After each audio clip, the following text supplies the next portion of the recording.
idol. So for today's video, we're going to unbox the Xiaomi portable electric air compressor. In this video, I'm gonna share to you the parts descriptions and how to use this Xiaomi portable electric air compressor. So if you are new in this channel, please subscribe and hit the bell button for you to be updated for my upcoming videos. So the reason why I purchased this Xiaomi air compressor is because 3 times already I get punctured when I'm doing rides with my Blade 10 electric scooter. So that's why this is very important, especially if your electric scooter is pneumatic tire. So the advantage of air compressor are easy to use with the accurate PSI, easy to carry, and also affordable price. So this item I purchased in Amazon around 116 dirhams only, around $32 if you will convert into dollars, depends on the currency rate. So by the way guys, if you didn't watch my previous upload, the Bad Luck Friday flat tire and also how to replace the inner tube, so please watch it. So in that video, you will learn how to replace your inner tube, and you can also use this portable air compressor. Now let's start the unboxing of MI portable electric air compressor.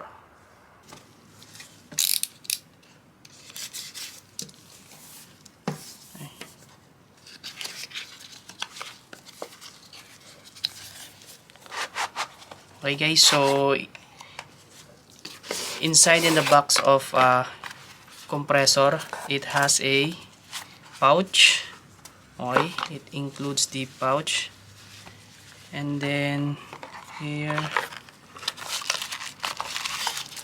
it includes the pin.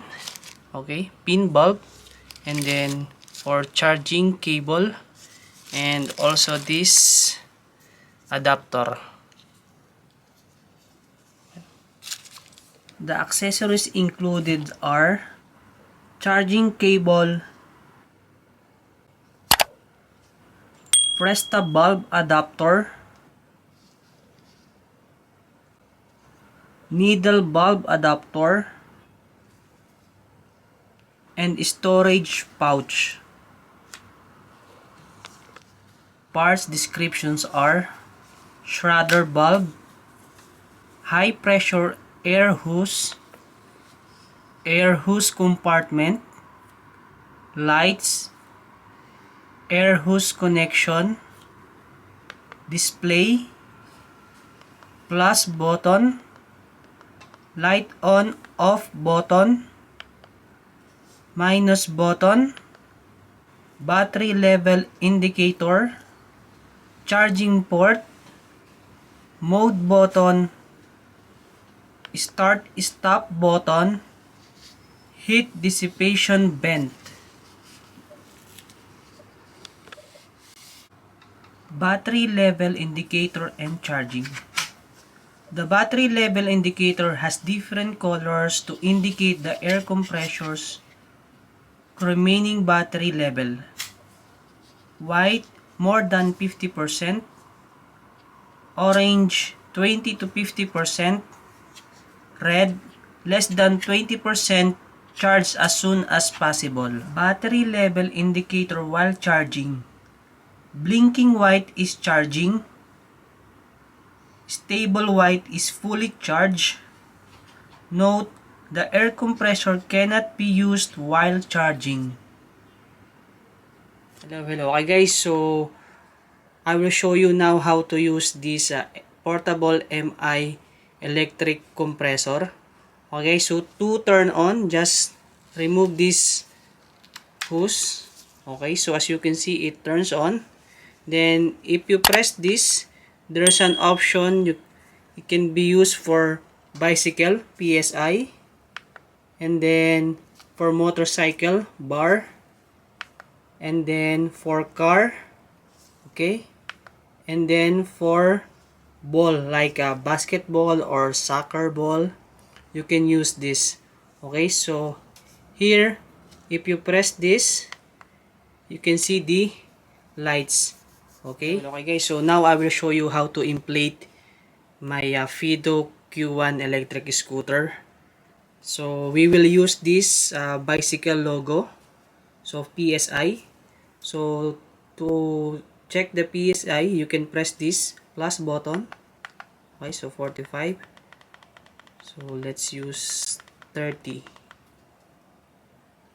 Okay guys, so as you can see, my Fido Q1 is less air. It's already punctured, so remove the bulb here and then use the insert.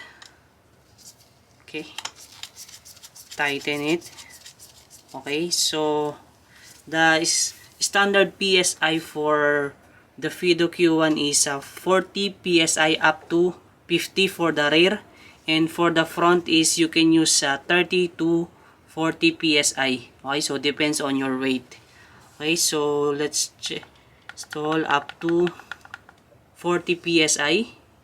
Okay, so in order to inflate the tire, just check the PSI and press this center button.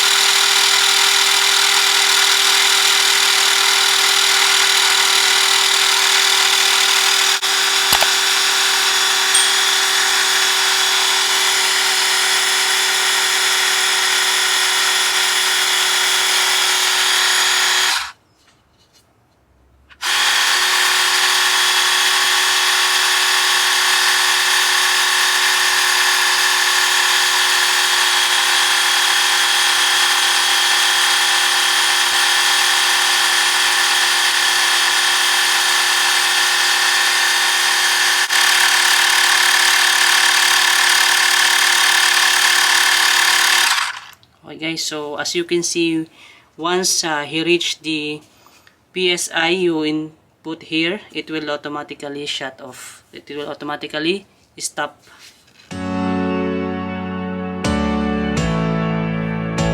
That's all for today. So I hope you like my video. So if you like my video, please subscribe and hit the bell button for you to be updated for my upcoming videos.